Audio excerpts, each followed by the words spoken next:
नमस्कार. सात जन्माची सतीश आणि प्रीती भाग 2 मध्ये तुम्हा सर्वांचं स्वागत आहे.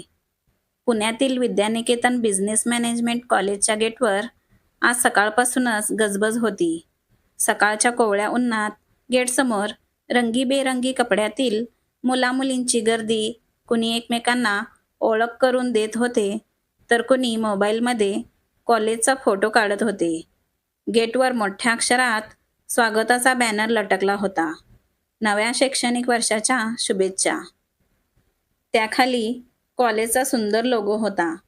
गेटच्या बाजूला फुलांचे हार आणि रंगीत फुगे लावलेले होते. जणू एखाद्या सणासारखं वातावरण होतं. गेट बाहेर चहा कॅन्टीनवर छोट्या कपातून उकळत्या चहाचा वास हवेत दरवळत होता. काही विद्यार्थ्यांनी कॅन्टीनवरच मैत्री जमवायला सुरुवात केली होती. बाजूला रिक्षा स्टँड, काही सायकली आणि कॉलेजसमोरचा गजबजलेला रस्ता, सगळीकडे एक प्रकारचा नवीनपणाचा उत्साह होता. प्रीती आणि नीता दोघीही एकत्र गेटमधून आत आल्या. पहिल्यांदाच कॉलेजचा आवार पाहताना नीताच्या मनात आनंदाची लहर होती आणि ती म्हणाली, इतकं मोठं मैदान, इतकी झाडं आणि इतकी छान इमारत. आता इथूनच माझं आयुष्य बदलायला सुरुवात होईल. प्रीती मात्र थोडी शांत, पण तिच्या डोळ्यात एक वेगळीच चमक होती आणि ती मनामध्ये म्हणत होती, इथे शिकून काहीतरी मोठं करायचंय बाबांच्या स्वप्नासाठी. गेटमधून आत जाताना त्या थोड्याशा सावकाश चालल्या. जणू त्यांना त्या क्षणाला नीट अनुभवून घ्यायचं होतं. मुख्य हॉलमध्ये आधीच गर्दी जमली होती. रंगीबेरंगी पडदे, स्टेजवर लावलेली फुलांची सजावट, मागे कॉलेजचा लोगो, प्राचार्य, प्राध्यापक आणि काही सिनियर्स समोर बसले होते. आवाज हलका कमी झाला आणि प्राचार्य व्यासपीठावर आले. प्राचार्य, प्रिय विद्यार्थ्यांनो, आजपासून तुमच्या आयुष्यातील एक नवा अध्याय सुरू होत आहे. इथे तुम्हाला केवळ पुस्तकातील ज्ञान नाही, तर जीवन कसं जगायचं हेही शिकायला मिळेल. एकमेकांना साथ द्या, प्रामाणिक राहा आणि स्वतःवर विश्वास ठेवा. प्राचार्यांच्या या बोलण्यावर संपूर्ण हॉलमध्ये टाळ्यांचा गडगडाट झाला. नंतर एक एक प्राध्यापकांनी स्वतःची ओळख करून दिली. मार्केटिंगचे डॉक्टर कुलकर्णी, फायनान्सचे देशमुख सर आणि कम्युनिकेशन स्किलसाठी विद्यार्थ्यांमध्ये लोकप्रिय असलेल्या जोशी मॅडम यांनी आपापल्या ओळखी सांगितल्या. जोशी मॅडमनी मृदू पण ठाम आवाजात सांगितलं, माझ्यासाठी विद्यार्थी म्हणजे कुटुंब. शिकणं आनंदानं व्हायला हवं.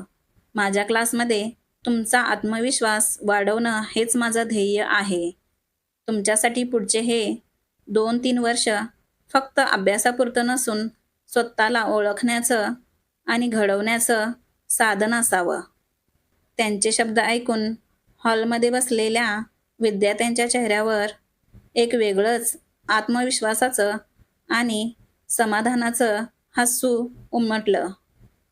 मग सूत्रसंचालकाने कार्यक्रमाचा शेवट जाहीर केला आणि विद्यार्थ्यांना त्यांच्या क्लासमध्ये जाण्याची सूचना दिली. सिनियर्सनी मार्ग दाखवत पहिल्या वर्षातील नव्या विद्यार्थ्यांना गटागटाने क्लासमध्ये नेलं. गप्पा, पावलांचा आवाज आणि नव्या प्रवासाची धडधड या सगळ्यात वातावरण आणखी जिवंत झालं. क्लासमध्ये प्रीती आणि नीता आपापल्या जागेवर बसल्या. नीताचं लक्ष अचानक उजवीकडे गेलं. तिने पाहिलं आणि क्षणभर तिचं हृदय जोरात धडधडू लागलं. अरे, तो तर कार्तिक, तिचा मामे भाऊ, लहानपणापासूनचा सखा. आणि आश्चर्य म्हणजे आज तो तिचाच क्लासमेट म्हणून बसलेला. क्षणभर तिला डोळ्यावर विश्वासच बसत नव्हता. कार्तिकची ही नजर नीतावर पडली आणि कार्तिकने नजरेतून हसत अभिवादन केलं.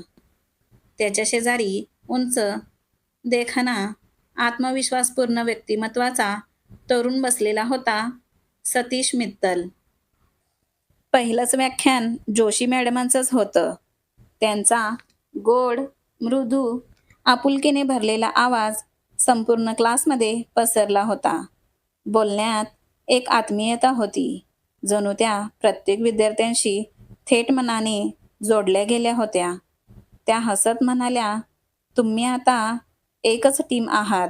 एकमेकांशी बोला, नवीन गोष्टी शिकण्याचा आणि एकत्र वाढण्याचा प्रयत्न करा. इथे कोणीही अनोळखी राहणार नाही आणि तुमचा प्रत्येक दिवस शिकण्याच्या आनंदाने भरलेला असेल.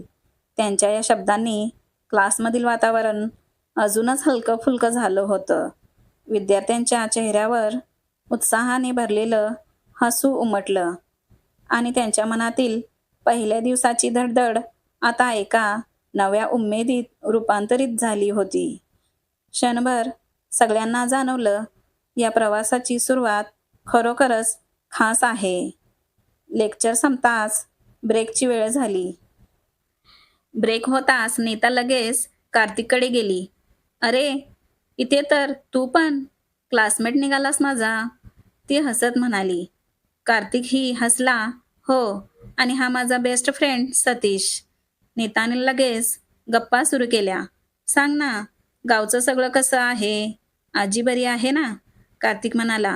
हो हो, सगळं छान आहे. आजी पण बरी आहे. सतीश शांतपणे दोघांच्या गप्पा ऐकत होता. कार्तिकने त्याच्याकडे बघून सांगितलं, सतीश आणि माझी भेट गेल्या वर्षी क्रिकेट मॅचमध्ये झाली. मग काय, एकदा टीममध्ये खेळलो तेव्हापासून आम्ही चांगले मित्र झालो. सतीश हसत म्हणाला. हो, आणि आता कॉलेजमध्येही एकत्र, म्हणजे मज्जा येणार. तेवढ्यात प्रीती तिथे आली. नीता तिला म्हणाली, अगं प्रीती, हा माझा मामे भाऊ कार्तिक आणि त्याचा मित्र सतीश. प्रीतीने नम्र हसून अभिवादन केलं आणि सतीशने हलक्या स्मिताने उत्तर दिलं. त्या क्षणी चौघेही पहिल्यांदा एकत्र उभे होते. आजूबाजूला विद्यार्थ्यांचा गोंधळ, कॅन्टीनमधून येणारा वास आणि बाहेरच्या झाडावर बसलेल्या पक्ष्यांचा किलबिलाट जणू नव्या नात्यांच्या सुरुवातीला निसर्गानेही आपली साक्ष दिली होती. नीता, चल सगळे मिळून कॅन्टीनमध्ये जाऊया का? सतीश, छान कल्पना. पहिल्या दिवसाला मिसळपावचा आनंद हवाच. प्रीती हसली आणि सगळे कॅन्टीनकडे गेले. कॅन्टीनमध्ये 4 जण एका टेबलावर बसले. गरम चहाचा वास, गप्पांचा आवाज आणि नव्या ओळखीचं गोड वातावरण होतं. दिवस संपता संपता कॉलेजच्या गेटबाहेर चौघेही, प्रीती, नीता, कार्तिक आणि सतीश एकत्र उभे होते. त्यांच्या चेहऱ्यावर दिवसाच्या थकव्यापेक्षा एक नवीन ओळखीचा आनंद खुलत होता. न बोलताही एकमेकांच्या मनात त्या नव्या नात्यांची गोड जाणीव दाटून आली होती. कॉलेजमधील हा पहिला दिवस अविस्मरणीय ठरला होता. हा भाग तुम्हाला कसा वाटला हे कॉमेंट करून सांगा आणि आवडला असेल तर एक लाईक आणि चॅनलला सबस्क्राईब जरूर करा. पुढच्या भागात काय होईल याची कल्पना तुम्ही करू शकता.